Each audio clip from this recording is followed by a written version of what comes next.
Dust doesn't settle in a war zone. It just waits to choke you. Blood smells like old pennies and fear smells like sour sweat.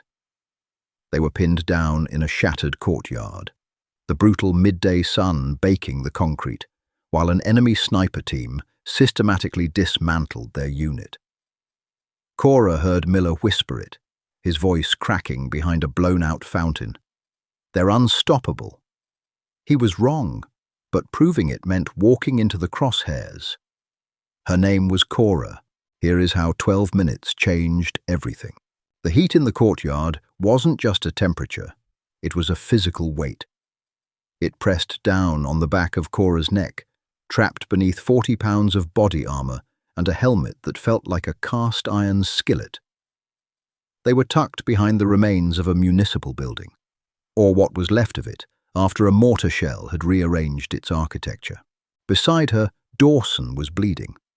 Not the clean, cinematic kind of bleeding, but a slow, messy, bubbling leak from a wound in his upper thigh. The tourniquet was tight, digging so deeply into his flesh that it looked like it might cut to the bone, but the dark, sticky pool beneath him was still widening. It soaked into the grey dust, turning it into a foul-smelling paste. Crack. Thwack. The sound of incoming supersonic fire is always out of order. You hear the sharp crack of the bullet breaking the sound barrier over your head, and then, a fraction of a second later, the deep thump of the rifle that fired it. A chunk of cinder block exploded inches from Cora's face. Shards of concrete peppered her cheek. She didn't flinch. She just blinked, the grit scratching against her cornea. "Jesus Christ, they're zeroed in," Hayes muttered. He was curled into a tight ball against a rusted-out sedan, his knuckles white around the grip of his M4. His chest heaved in jagged, uneven rhythms. They weren't just zeroed in. They were orchestrating them. They had walked right into a kill box. It was textbook, really. Cora would have admired the tactical brilliance of it if it weren't currently pulling her team apart piece by piece. There was a primary shooter, someone with god-tier patience, sitting high up in one of the skeletal high-rises to their north. But the primary wasn't the problem. The problem was the two flankers.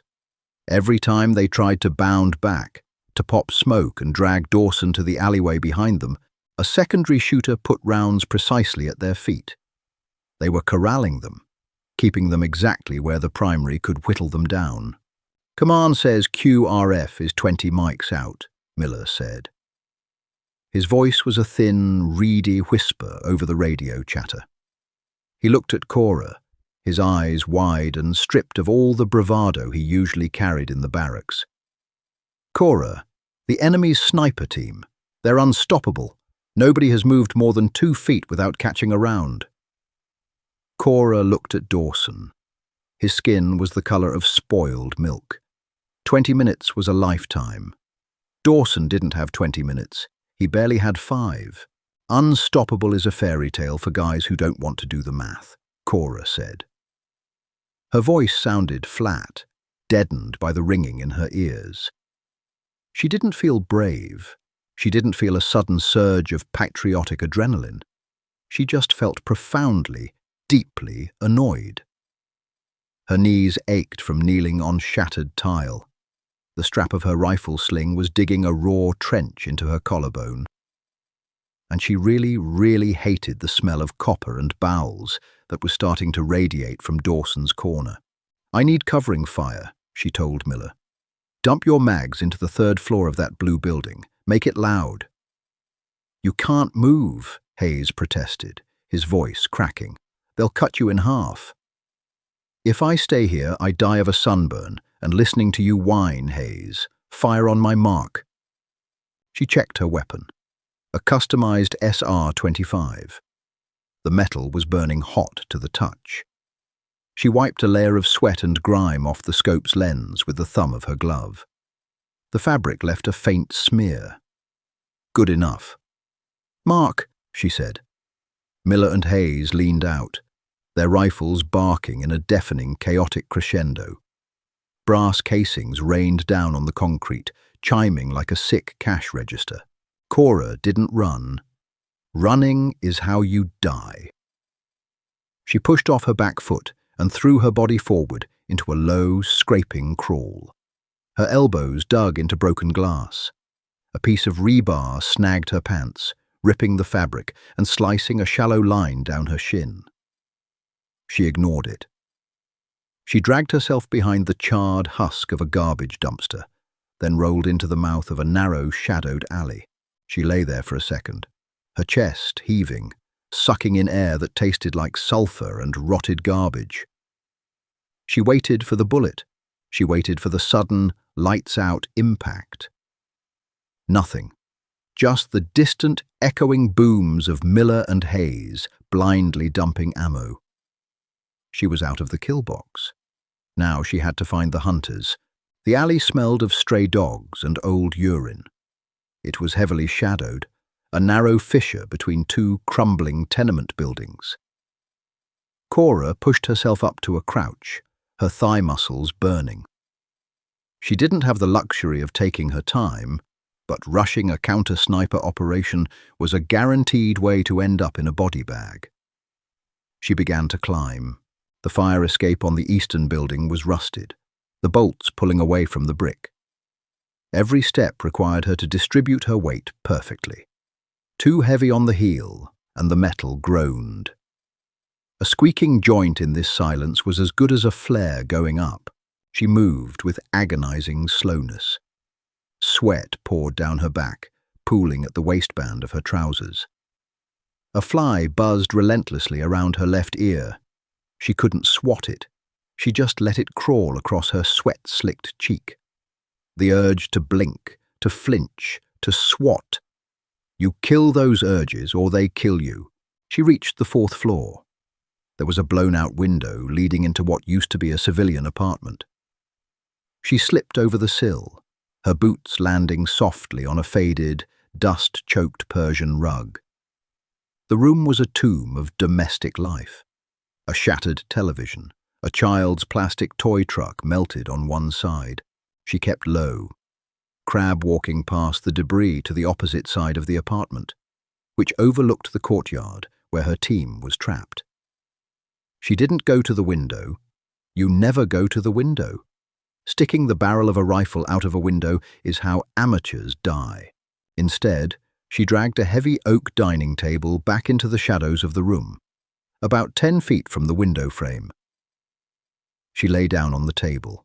The wood was hard against her ribs. She deployed the bipod of her SR-25 and settled the stock deep into the pocket of her shoulder. She pressed her cheek against the comb. She took a breath, deep into the belly. Let it out slowly. Through the scope, the world narrowed. The glaring, chaotic courtyard disappeared, replaced by a circular, magnified slice of reality. She dialed the magnification up. She didn't look for a person. Looking for a person is a mistake. Camouflage works against the human brain's desire to find human shapes. She looked for anomalies, a shadow that was too dark, a line in the rubble that was too straight, a reflection where there shouldn't be glass. She scanned the blue building where Miller had been firing. Nothing, just bullet-pocked stucco. She panned right, the skeletal high-rise, the primary shooter's nest. She spent 2 minutes dissecting the building floor by floor. Her eyes started to twitch from the strain. The heat shimmer in the air distorted the image, making the concrete columns look like they were dancing. Then she saw it. 7th floor, 3rd window from the left. A hole knocked through a cinder block wall, deep in the shadows. It was just a shift in the darkness, a tiny, rhythmic movement. Breathing. She held her crosshairs on the hole. Slowly, a shape resolved itself. It wasn't the sniper. It was the barrel of a rifle, wrapped in strips of burlap, resting on a sandbag. Behind it, barely visible, the contour of a shoulder. Her finger brushed the trigger. The trigger pull on her rifle was set to 2.5 pounds. It takes almost nothing, just a thought, translated into kinetic energy. But she didn't shoot. If she killed the primary now, the two flankers would instantly know her general direction. They would pin her down in this apartment, and she'd be in the exact same situation as her team, just 4 stories up. She had to map the whole network before she broke it. She pulled her eye away from the scope. Her neck was cramping. She checked her watch. 14:02. Dawson was bleeding out. Miller and Hayes were running out of ammo. The clock wasn't just ticking, it was screaming at her. She went back to the scope. She needed to find the flankers. She calculated the angles. If the primary was on the 7th floor, the flankers had to be lower, creating a crossfire to herd her team. She swept the low-lying structures to the east and west of the courtyard. West side. A collapsed parking garage. 2nd level. There. A glint. Barely a fraction of a second. The sun catching the edge of a pair of binoculars. A spotter. And where there's a spotter, there's a shooter. She watched the rubble pile closely. The spotter was careless, shifting his weight. She saw the distinct curve of a helmet. East side. An abandoned storefront. This one was harder. She stared at the storefront for 3 agonizing minutes. Her chest tightened. She was losing time. Maybe there was no eastern flanker. Maybe it was just a 2-man operation. Crack, thwack. Down in the courtyard, a round sparked off the sedan hiding Hayes. She tracked the sound. The echo bounced, but she saw a faint wisp of dust kick up from the roof of a single-story bakery just adjacent to the storefront. The shooter had fired from a prone position, masked by the low parapet wall. She had them, all 3 nodes of the network. Primary in the high-rise. Flanker 1 in the parking garage. Flanker 2 on the bakery roof. Her heart thumped against her ribs, heavy and dull. This was the moment where the training kicks in, where the fear is supposed to wash away, replaced by cold calculation. But it doesn't. You just learn to function while the fear screams at you. She felt sick to her stomach. She was one person. They were 3, heavily entrenched and highly skilled. If she missed her first shot, she was dead. If she wasn't fast enough between transitions, she was dead.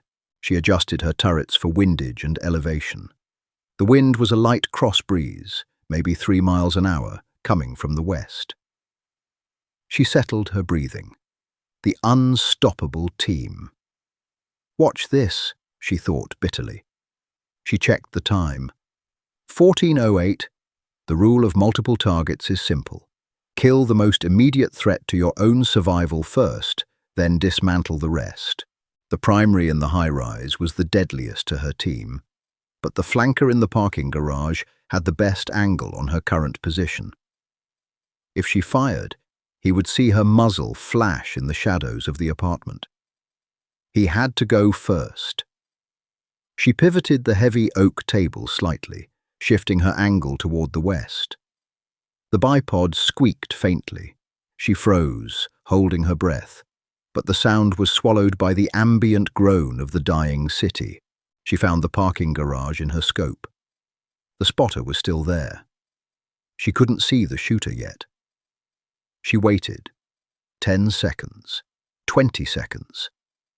A drop of sweat broke free from her eyebrow and landed squarely in her eye. It burned like battery acid. She blinked rapidly, fighting the urge to take her hand off the grip to wipe it. The spotter shifted again, leaning back. In that brief window, she saw the shooter. He was tucked in deep behind a concrete pillar, his rifle resting on a piece of rebar. She could see the side of his head, covered by a dark green balaclava. Distance, 310 yards. Angle, slightly downward. She placed the crosshairs just behind his ear. She let out half a breath. The reticle rested completely still. She squeezed. The rifle kicked hard against her shoulder, the thunderous boom deafening in the enclosed room. The smell of burnt powder instantly filled the air, acrid and sharp. Through the scope, the violence was instantaneous and absolute. The man behind the concrete pillar simply collapsed, dropping like a puppet with its strings cut. A spray of red painted the grey concrete behind him. The spotter panicked. He scrambled backward, dropping his binoculars, reaching for an assault rifle slung across his back. She worked the bolt manually, though the rifle was semi-automatic, ensuring a smooth, deliberate feed. She didn't want a jam now. The brass casing spun through the air, clinking against the hardwood floor. The spotter was moving fast, an erratic target. She didn't aim for the head. Center mass, the largest part of the target. She tracked his movement, led him by an inch, and fired again. The round took him high in the chest. The kinetic force spun him completely around before he crumpled over the edge of the parking garage floor, disappearing into the dark rubble below. 2 down. Time, 14:09. The silence that followed was heavier than the gunfire. The entire battlefield seemed to hold its breath. The primary in the high-rise and the flanker on the bakery roof now knew exactly what had happened. Their cordon had been broken, and they knew where she was. She couldn't stay on the table. She scrambled backward, abandoning her pristine hide. She grabbed the rifle by the carry handle and crab-walked toward the doorway leading to the apartment's hallway. A split second later, the wall where she had just been lying exploded. Chunks of drywall, plaster, and brick sprayed across the room like shrapnel. The primary shooter in the high-rise had found her. The heavy-caliber round tore through the oak table, splintering it into kindling. Dust instantly filled the air, thick and choking. She lay flat on the hallway floor, coughing silently into the crook of her elbow. The dust coated her tongue. It tasted like pulverized chalk and old iron. She had to move. He would send another round in 3 seconds. She scrambled down the hall, pushing into an adjacent bedroom. This one had a window facing east toward the bakery. It was a terrible position. Exposed, bad angles, but she didn't have a choice. She threw herself prone on a rotting mattress. The springs groaned loudly beneath her. She shoved the barrel of her rifle through a tear in the window screen. The eastern flanker on the bakery roof was already moving. He wasn't hiding anymore. He was standing up behind the parapet, swinging a heavy machine gun around to lay suppressive fire on her building. She didn't have time to dial in her scope. She didn't have time to measure the wind. She threw the crosshairs over his chest and ripped the trigger twice in rapid succession. Bang, bang! The recoil bruised her shoulder. The first shot took him in the shoulder, spinning him violently. The second shot went wild, shattering a chimney pot behind him. But the first hit was enough. He dropped the heavy machine gun, clutching his arm, and fell backward out of sight onto the flat roof of the bakery. She didn't know if he was dead, but he was out of the fight. Time, 14:12. It was just her and the primary now. Her hands were shaking. She pressed them flat against the cold metal of the rifle receiver, trying to force the adrenaline down. Her heart felt like a trapped bird beating against her ribs. She was exhausted. Her knee, the one she had blown out in training 3 years ago, was throbbing with a dull, sickening ache. The primary in the high-rise was a professional. He hadn't fired again after blowing apart the dining table. He was waiting. He knew she had shifted positions. He was scanning the windows of her building, piece by piece, looking for a shadow, a glint of glass, a muzzle break. She couldn't shoot him from this window. He had the high ground, the better angle, and likely a heavier caliber weapon. If they traded shots, he would win. She had to do something incredibly stupid. She crawled out of the bedroom, back into the hallway. The dust from his earlier shot was still hanging thick in the air of the living room, a hazy cloud illuminated by the shafts of sunlight piercing the blown-out windows. She pulled a smoke grenade from her webbing. She pulled the pin and lobbed it gently into the center of the dusty living room. The canister hissed, spewing thick, white, acrid smoke. It mingled with the drywall dust, creating an impenetrable grey fog that completely obscured the windows facing the high-rise. She knew exactly what he would do. A sniper sees smoke, they shoot the smoke. They assume you're using it to cover a movement, to flee across a room. She didn't flee. She crawled straight into it. The smoke burned her eyes and throat. She held her breath, closing her eyes, navigating purely by memory of the room's layout. She crawled past the shattered remains of the oak table, feeling the splintered wood tear at her forearms. She reached the very edge of the windowsill, directly in the center of the smoke cloud. She propped her rifle on the broken brick ledge. Thwack, thwack, thwack.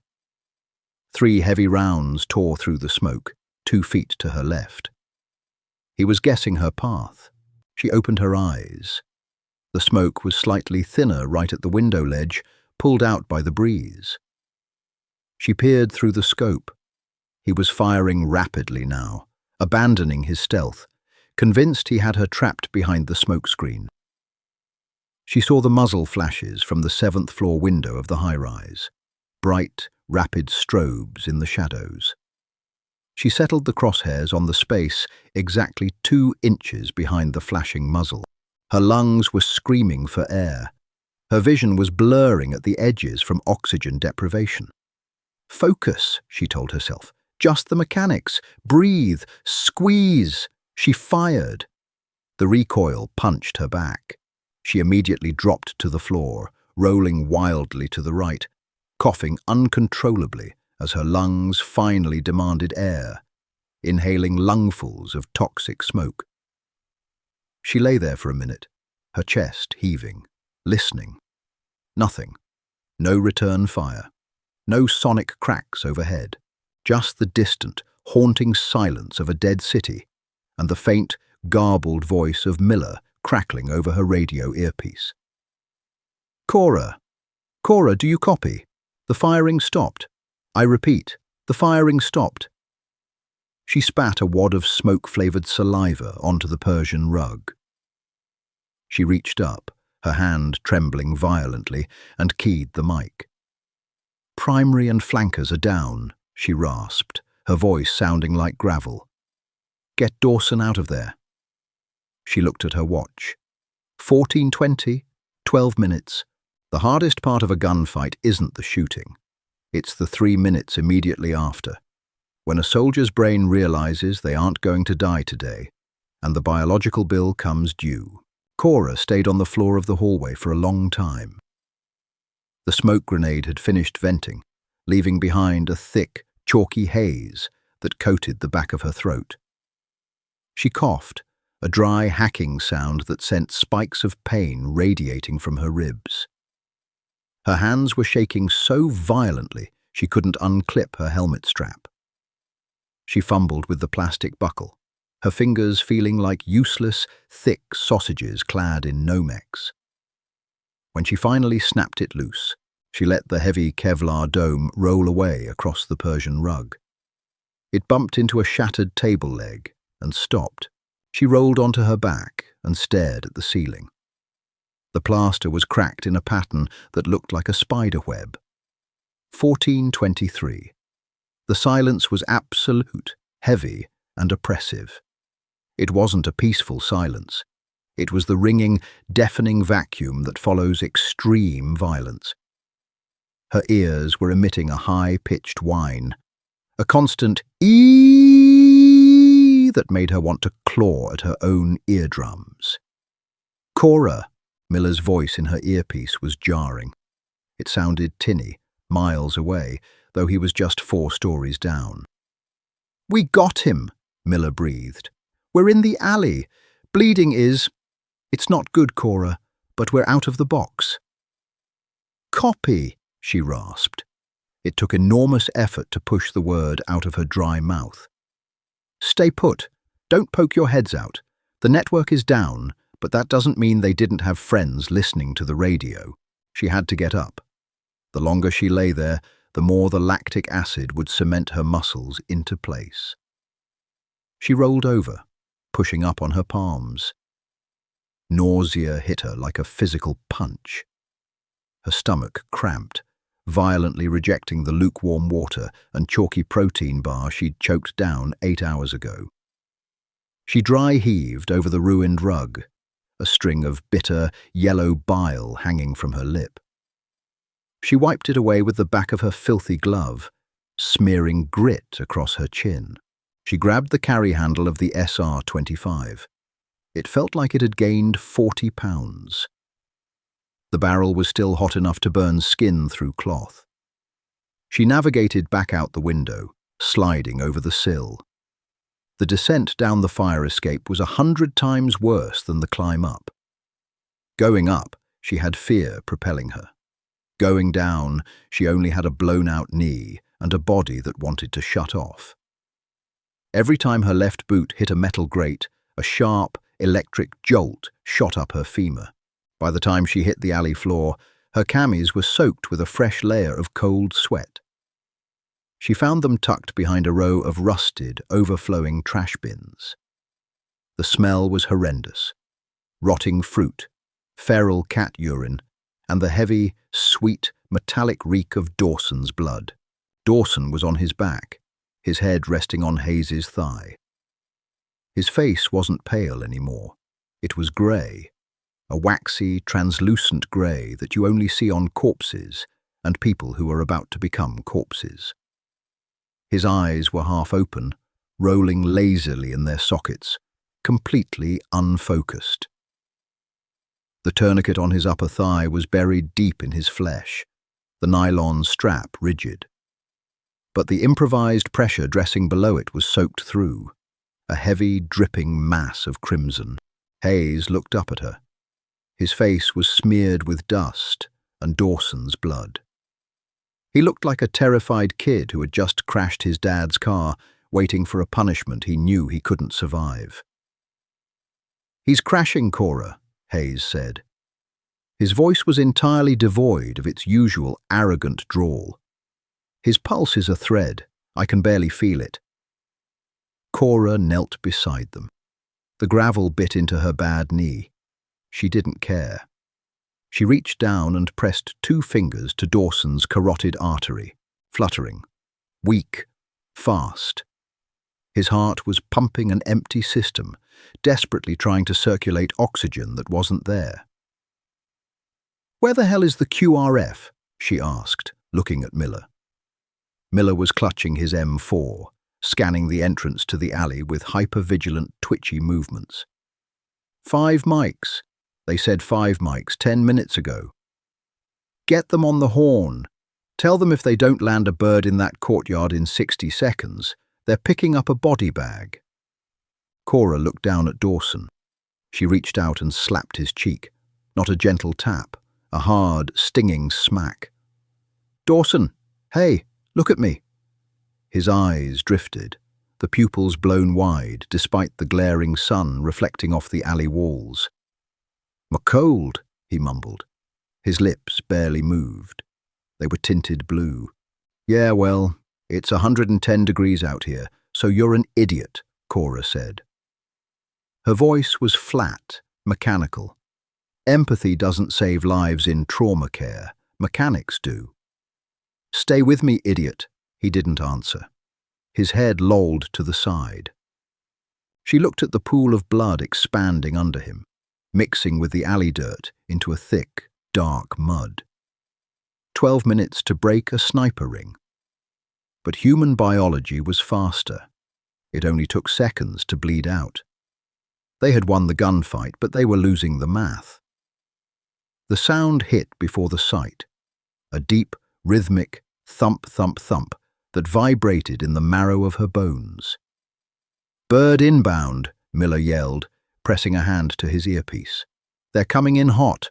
A shadow swept over the alley, blocking out the brutal midday sun. A UH-60 Blackhawk flared hard over the devastated courtyard.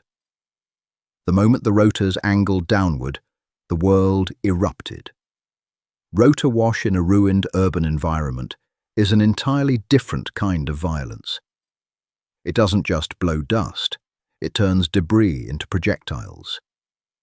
Pieces of shattered glass, chunks of drywall, empty brass casings, and pulverized concrete were instantly whipped into a blinding, stinging tornado. Cora threw herself over Dawson's upper body, shielding his face with her chest plate. The grit sand-blasted her exposed neck. She squeezed her eyes shut, but the dust pushed its way past her eyelashes anyway, burning like fire. The noise was absolute, a deafening mechanical roar that drowned out even the ringing in her ears. The bird didn't land. The courtyard was too choked with rubble. They hovered, a low-level hover, the skids dangling 5 feet above the broken fountain. 2 para-rescue jumpers, PJs, dropped from the side doors before the helicopter even stabilized. They hit the ground running, heavily laden with aid bags, moving with a fluid, practiced urgency that made the exhausted team look like amateurs. "Move!" one of the PJs screamed over the roar of the turbines, shoving past Hayes to get to Dawson. He didn't ask what happened. He didn't ask for a sit rep. He just dropped to his knees, produced a pair of trauma shears, and violently ripped the rest of Dawson's pant leg open. The PJ's gear was clean. His uniform wasn't soaked in sweat or crusted with the white dust of the apartment building. It was infuriating. Cora hated him for being clean. "Tourniquet is holding, but he's in decompensated shock," the PJ yelled to his partner, who was already ripping open a foil packet of TXA. "Get a line in him. We need whole blood now." They worked over Dawson with a brutal, clinical efficiency. The second PJ slapped Dawson's arm, searching for a viable vein. Finding none in the flattened, blood-depleted limb, he reached for an intraosseous drill, a small, terrifying power tool designed to punch directly into the bone marrow of the sternum. Cora backed away. Her job was done. She was just in the way of the professionals now. She bumped into the alley wall and slid down it until she was sitting in the dirt. She watched the drill bite into Dawson's chest. Dawson didn't even flinch. That terrified her more than the sniper fire had. "Grab a corner of the litter," the first PJ barked. They had Dawson strapped to a rigid sked stretcher in under 2 minutes. Miller and Hayes grabbed the front handles. The PJs took the rear. They hauled him out of the alley and into the storm of the rotor wash. Cora followed them, dragging her rifle by the sling. The wind from the Blackhawk nearly knocked her backward. The smell of JP-8 jet fuel washed over her, thick, chemical, and nauseating, completely masking the smell of blood and garbage. They shoved the litter onto the floorboards of the helo. Miller and Hayes scrambled in after it. Cora stopped at the edge of the open door. A fresh-faced lieutenant, wearing a pristine plate carrier, leaned out of the bird. He grabbed her shoulder pad to haul her in. "You the shooter?" he yelled over the engine whine. She looked at him. She looked at the unblemished Velcro on his helmet. She looked down at her own hands. Her knuckles were bleeding where she had scraped them raw on the brick wall. Her gloves were stiff with drying blood. "Yeah," she said. "Command said it was a 3-man ghost team.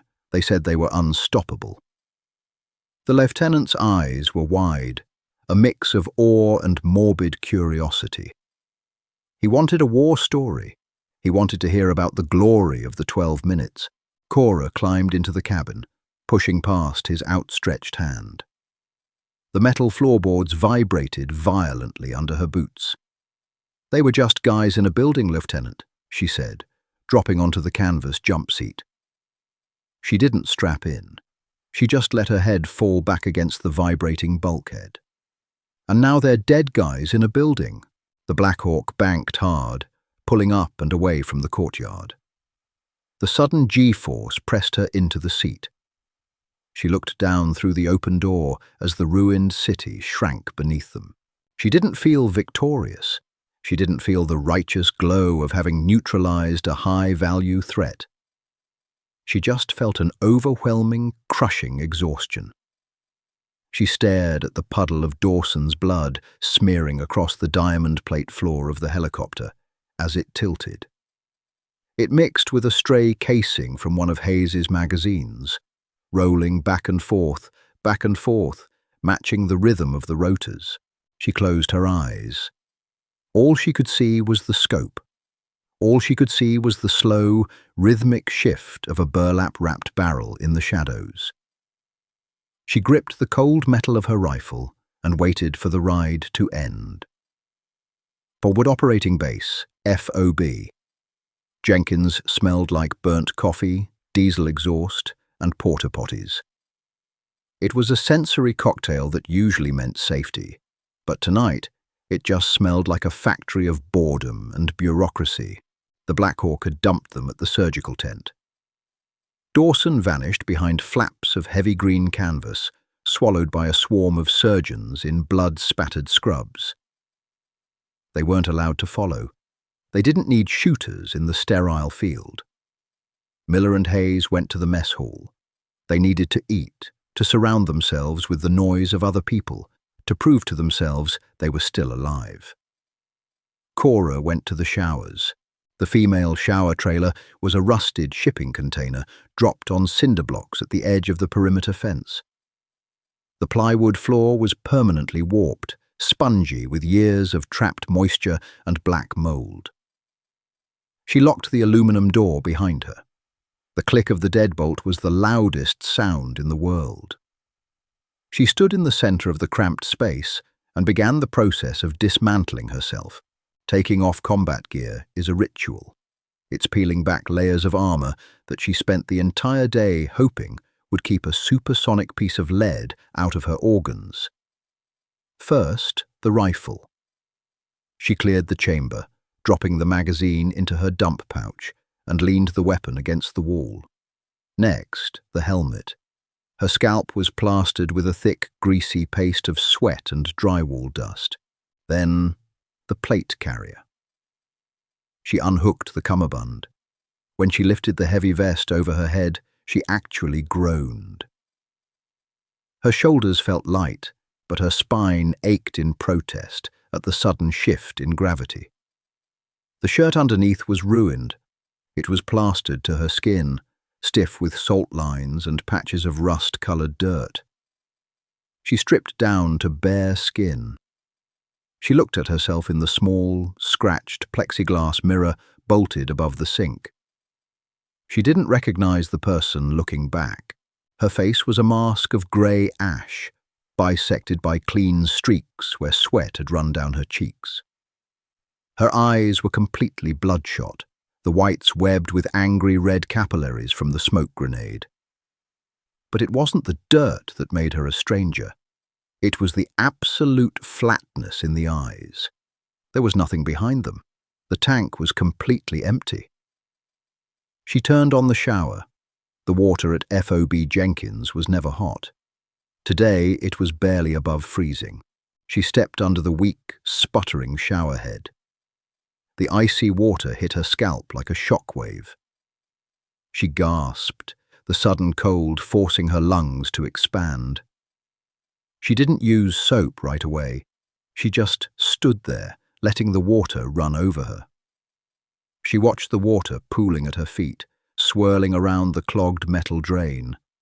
It turned brown instantly. Then it turned pink. She looked down. The cut on her shin from the rebar had opened up in the hot water. It wasn't deep, but it was bleeding sluggishly, the blood mixing with the dust of the apartment building and the soot of the smoke grenade. She squeezed her eyes shut, leaning her forehead against the cold, corrugated metal wall of the shower. The shivering started. It wasn't just the cold water. It was the adrenaline finally leaving her system, leaving behind a profound neurological void. Her jaw chattered so hard it clicked. Her knees, especially the bad one, buckled, and she slid down the wall until she was sitting on the mouldy plywood floor, the cold water raining down on her head. 3 targets, 12 minutes. That was what would go in the after-action report. That was the sterile, sanitized version that a captain in an air-conditioned tent would read tomorrow morning. They would plot the coordinates on a map.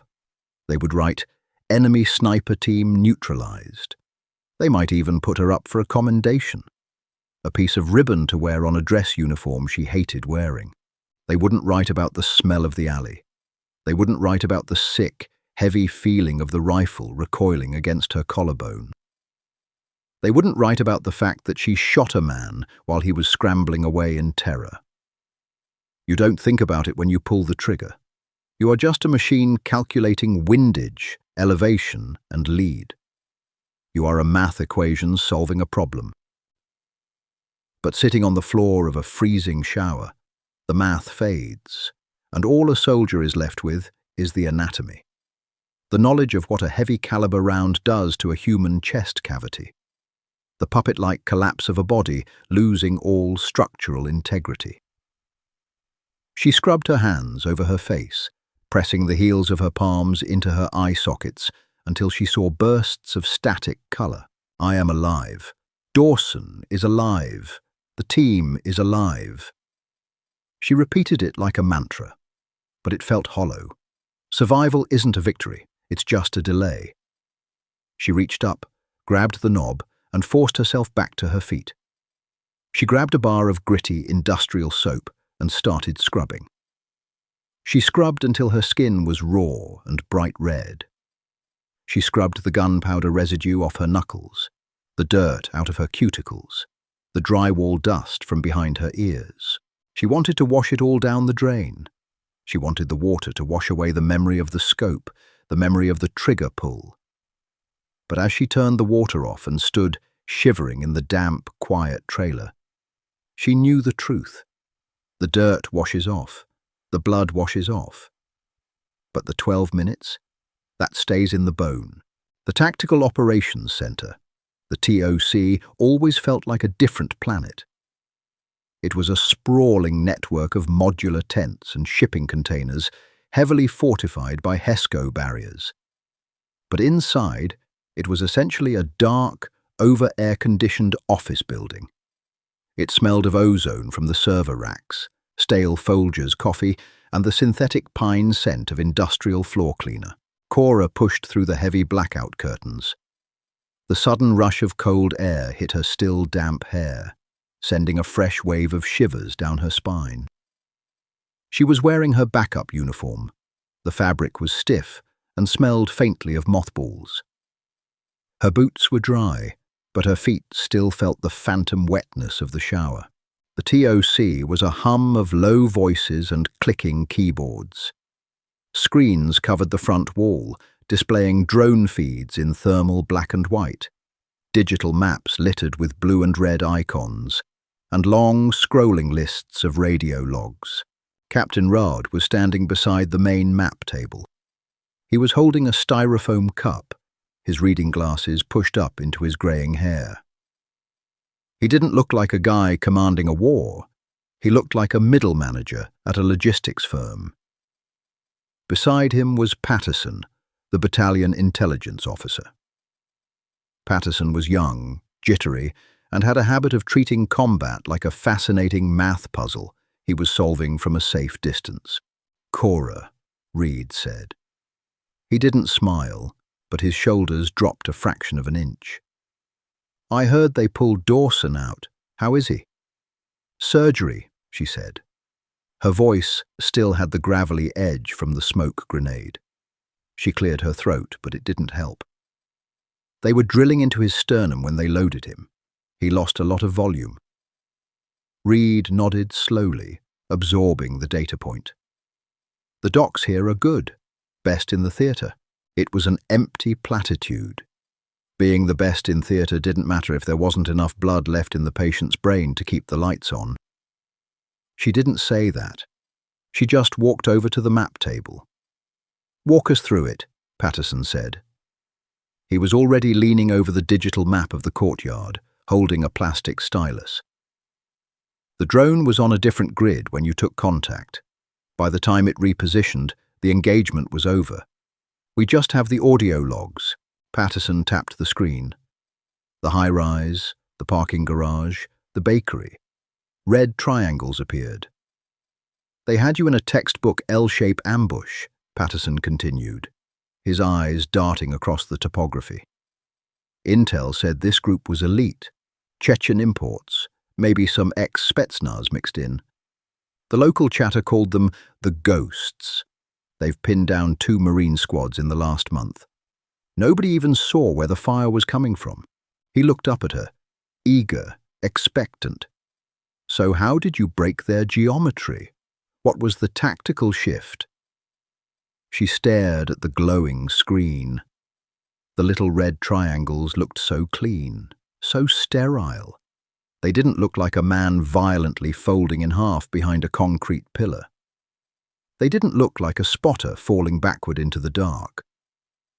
"There was no tactical shift, Patterson," Cora said. "I climbed a fire escape that felt like it was going to collapse, and I laid on a dining room table." Patterson blinked. "But the target acquisition, the transitions. You took out 3 highly entrenched shooters in under 12 minutes. The windage in that corridor alone—" "The wind was 3 miles an hour from the west," she interrupted. "It didn't require a weather balloon to figure it out. I shot the guy looking at me first. I shot the guy shooting at my building second. I got lucky on the third." "Lucky?" Reed asked, his brow furrowing. "I threw a smoke grenade in a closed room and shot blindly at his muzzle flashes. If he had aimed 2 inches to the right, he would have taken my head off. It wasn't brilliant. It was stupid. And it just happened to work." She pointed a finger at the red triangle representing the parking garage. "The flanker here." The spotter wasn't disciplined. He shifted his weight and the sun caught his binos. "That's why they died. Not because I'm some tactical genius. Because a guy got tired of leaning on his elbows and moved his head an inch to the left. That's the autopsy of your unstoppable ghost team." The silence in the Tossie was sudden and heavy. A comms tech in the corner stopped typing.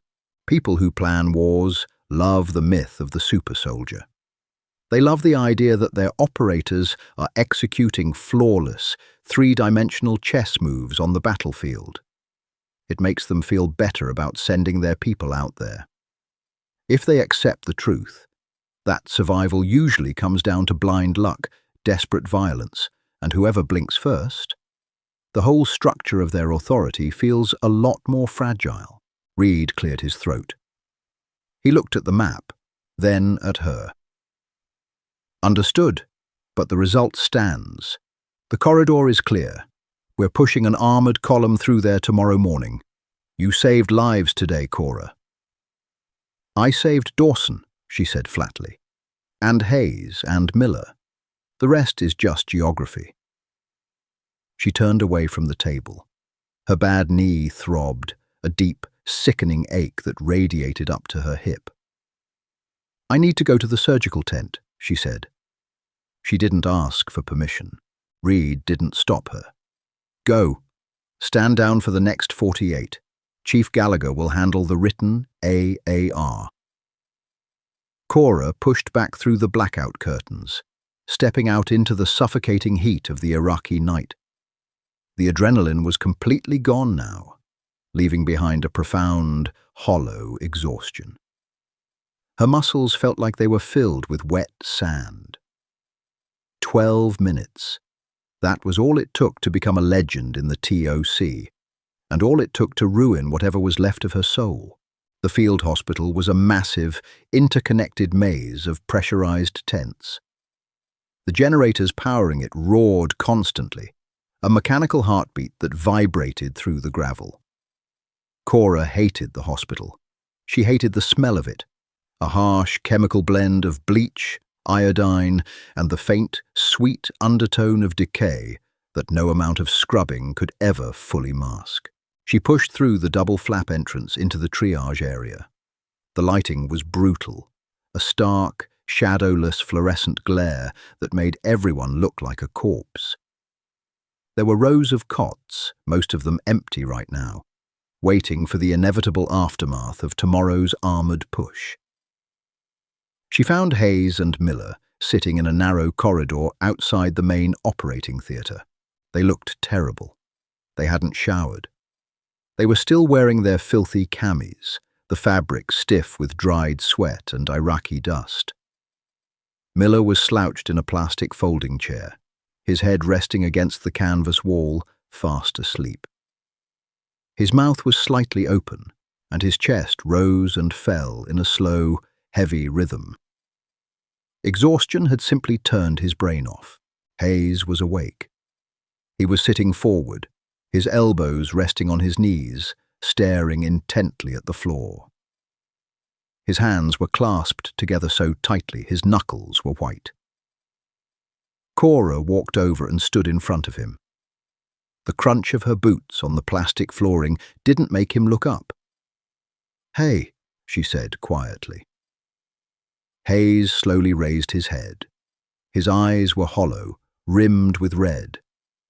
There was a smear of Dawson's blood dried into the fabric of his left pant leg. He looked at it, then at her. "They took his leg," Hayes whispered. His voice was cracked, devoid of any moisture. The words hit her in the chest, heavy and dull. She didn't gasp. She didn't cover her mouth. Her face didn't change at all. You learn to digest catastrophe in microdoses. "Where?" she asked. "Above the knee," Hayes said. He swallowed hard, his Adam's apple bobbing in his throat. The tourniquet was on too long. The tissue died. The artery was shredded anyway. Doc Higgins came out 10 minutes ago, said they had to amputate to stop the necrotic spread. She looked at the closed double doors of the OR. The little red light above them was still illuminated. Dawson, the guy who had spent last night complaining that the mess hall was out of hot sauce, was currently lying on a metal table, missing a quarter of his body mass. "He's alive?" she asked. "Yeah, barely. Hooked up to a machine doing his breathing for him. Higgins says the next 24 are the coin toss." Hayes dropped his head back down, staring at his boots. He let out a breath that sounded like a sob, trying to disguise itself as a cough. "I froze, Cora," he said. The confession tumbled out of him rapidly, like he was vomiting it up. "When the first shot hit him, I dropped behind the car and I couldn't move. He was screaming, and I just watched him bleed for 2 minutes before I crawled over to put the TQ on. If I had moved faster, if I hadn't been a coward—" "Stop," she said. It wasn't a gentle request. It was a command. He flinched, looking up at her. "You didn't freeze," Cora said, her voice completely flat. "You engaged the primary threat. You dumped a mag into the blue building. You provided covering fire so I could move." "I was hiding," he hissed, tears finally welling up in his bloodshot eyes. "I didn't even aim, Cora. I just pulled the trigger so I wouldn't have to hear the snap of the bullets hitting the car." She knelt down in front of him.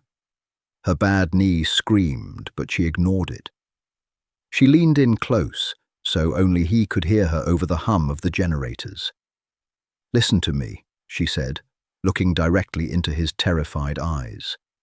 "Fear is a biological imperative. Your brain told you to survive. You put the tourniquet on. You grabbed the back of the litter and you hauled him into the rotor wash while pieces of a building were flying at your head. You didn't leave him." Hayes shook his head, refusing the absolution. "But the leg—" "The sniper took the leg," she said, her tone hardening. "Not you. The guy on the 7th floor pulled the trigger. Don't you dare take credit for his violence." She stood up, the pain in her joint spiking sharply.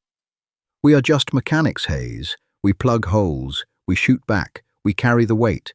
You carried the weight today. Now shut up, drink some water, and wait for him to wake up." She didn't wait for him to respond. She didn't pat him on the shoulder. Empathy in this place was a liability. If she let herself feel the tragedy of Dawson's leg, or the crushing weight of Hayes's guilt, she wouldn't be able to function tomorrow. And tomorrow always came. She walked away, leaving him to the quiet hum of the surgical ward. She needed to be alone. She needed to put her hands on something cold and mechanical that made sense. Cora's CHU, containerized housing unit, was a corrugated metal box exactly 8 feet wide by 20 feet long. It was essentially a shipping container repurposed to warehouse human beings between acts of violence. It sat in a neat, symmetrical grid of identical metal boxes, separated by gravel paths that crunched aggressively under heavy boots. She closed the heavy door, throwing the deadbolt with a solid, echoing clack that temporarily shut out the low, mechanical drone of forward operating base Jenkins. The air inside was stagnant. It smelled of talcum powder, the sharp chemical bite of permethrin insect repellent baked into her spare uniforms, and the stale, sour ghost of her own adrenaline sweat. It wasn't home, but it was a vacuum. It was the only 72 square feet in the entire country where she wasn't required to make a decision that could end a life. She didn't turn on the overhead fluorescent light. The aggressive, humming glare was too much for her retinas to process. Instead, she clicked the tail cap of a small tactical flashlight, setting it on the floor so the beam bounced off the dented metal ceiling, bathing the narrow room in a weak, muted halo. She retrieved her SR-25 from where she'd leaned it against the wall. It felt heavier than it had this morning. The matte black finish of the receiver was entirely coated in a fine, powdery white film. The pulverized remains of a civilian living room wall that a high-velocity round had blasted into her face. The barrel was gritty to the touch, speckled with tiny flecks of carbon and brick dust. She sat on the edge of the narrow cot. The thin mattress compressed immediately, letting the metal frame dig into the back of her thighs. She laid a dark green canvas mat across her lap and placed the rifle down. Cleaning a weapon after a firefight is not just preventative maintenance. It is a psychological exorcism. It is the physical, methodical act of stripping away the chaos and the violence of the afternoon, breaking it down piece by piece until you are left with nothing but cold, unthinking geometry. She pushed the rear takedown pin free, using the tip of a spent brass casing she'd found in her dump pouch. The upper receiver hinged open smoothly, exposing the rifle's guts. She pulled the charging handle back and extracted the bolt carrier group, the heavy, oily heart of the machine. It slid out with a metallic hiss, slick with a slurry of lubricant and thick, baked-on carbon. Her hands were completely steady now. The violent, teeth-chattering tremors from the shower trailer had vanished, replaced by a cold, automated muscle memory. She didn't have to think about what she was doing. Her fingers knew the exact tension of every retaining pin. She laid the components out on the canvas in a strict, meticulous row. Firing pin, retaining pin, firing pin, bolt cam pin, bolt. Perfect order out of total chaos. She unthreaded the cap from a bottle of Hopper's No. 9 bore solvent. The smell hit the back of her throat immediately. A sharp, intoxicating, aggressively chemical odor that burned the inside of her nostrils. Some people hate it. She loved it. It smelled like control. It smelled like a problem that could actually be solved with a rag and a brass brush. She tore off a square of cotton patch, soaked it in the solvent, and began scrubbing the bolt face. The carbon fouling was thick and stubborn, superheated and fused to the steel by the rapid, frantic strings of fire she dumped into the courtyard and across the rooftops. Every black, greasy smudge she scraped away was a bullet that had left this chamber. Crack. Thwack. The auditory memory fired in her cerebral cortex, unbidden and completely clear. The supersonic snap of the round breaking the sound barrier over her head. She paused. Her knuckles were white, gripping the bolt so tightly the machined edges bit into her palm. She stared at the black soot smudged across her thumb. She saw the eastern flanker falling backward off the bakery roof, dropping his machine gun. She saw the primary shooter's muzzle flash, strobing through the blinding white smoke of the living room. People who watch too many movies think taking a life changes you in some loud, cinematic way. They think you inherit a haunting. They think you wake up screaming, drenched in sweat, seeing the faces of the people you've killed staring at you from the shadows of your room. It doesn't work like that. The ghosts don't haunt you. They just become part of the background noise. What actually changes is your fundamental relationship with the physical world. You lose the ability to see spaces normally. You look at a civilian apartment and you don't see a home. You see a hardened hide. You look at a crowded street and you instantly calculate choke points, avenues of approach, and enfilading fire.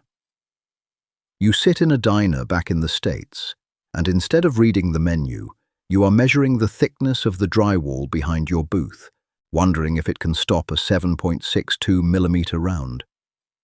You become a creature so perfectly adapted to an environment of extreme, sudden violence that you become completely hollow everywhere else. Cora forced her eyes down. She took a specialized scraping tool and dug the sharp copper edge into the carbon ring on the bolt tail, bearing down with her thumb until the fouling cracked and flaked away, revealing the dull silver steel underneath.